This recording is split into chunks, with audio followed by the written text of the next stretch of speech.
बोए पेड़ बबूल का तो आम कहां से खाए, करे घोटाला शराब का तो आराम कहां से पाए।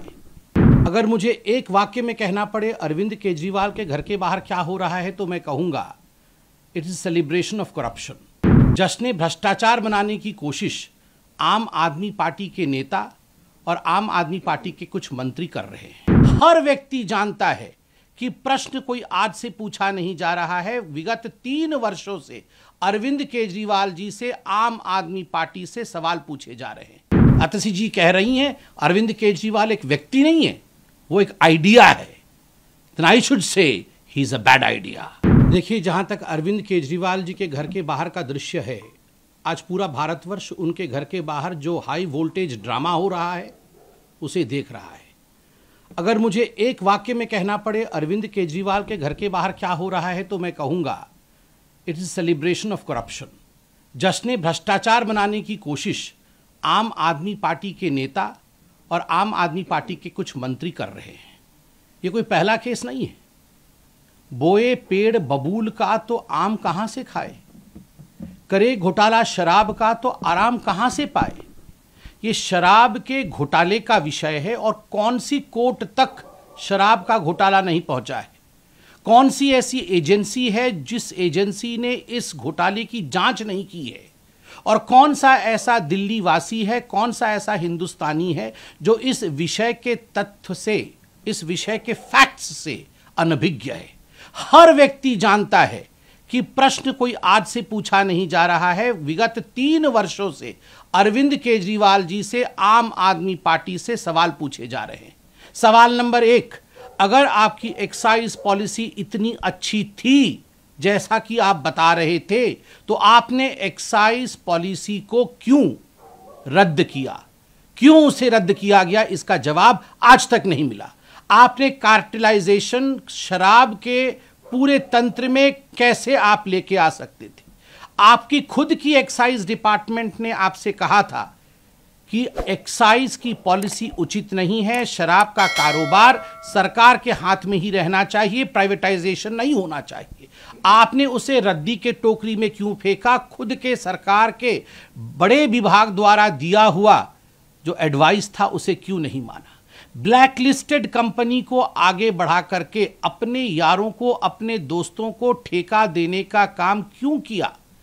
सबसे बड़ा प्रश्न उठता है। पहले 5% कमीशन दिया जाता था, आपने बढ़ा करके 12% कमीशन किया, और बैकडोर कमीशन जो 7% की अधिक कमीशन थी वह आपने ब्लैक मनी के रूप में रिसीव किया।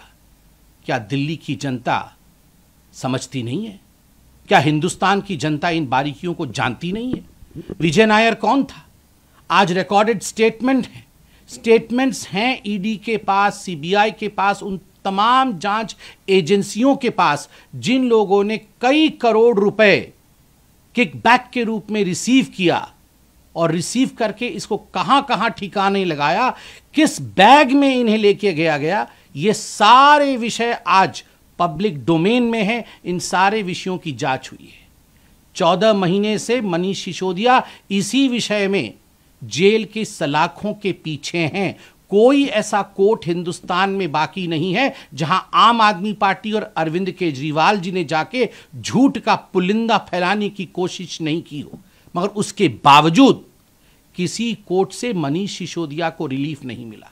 संजय सिंह बड़े बड़े भाषण दे रहे थे, जेल के अंदर हैं, आज भी उन्हें रिलीफ नहीं मिला है।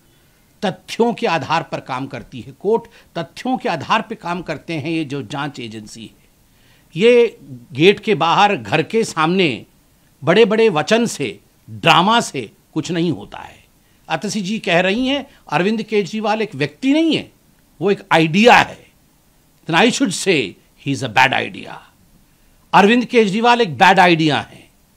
The idea of corruption, the idea of minting money through I would say, through excise policy. I mean, this is unheard of.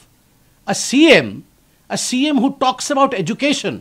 Manish Sisodia इनके एजुकेशन मंत्री थे, शिक्षा मंत्री थे। आपने विश्व में कहीं सुना है शिक्षा मंत्री शराब के घोटाले से पैसा बना रहा है? जो सीएम कहता है कि हम तो चांद में भी स्कूल खोल देंगे, वो शराब के पैसे से पैसे बना करके, शराब के ठेकेदारों से, शराब के बड़े बड़े माफियों से, डॉन से पैसे की उगाही करता है और करोड़ों करोड़ रुपयों का चंदा लेता है। क्या यह विषय आज दिल्ली से छुपा नहीं? तो स्वाभाविक रूप से अगर इस प्रकार की कार्यवाही, घोटाले किए जाएंगे तो कार्यवाही होना ये हिंदुस्तान के संविधान और हिंदुस्तान के कानून के दायरे में हो रहा है।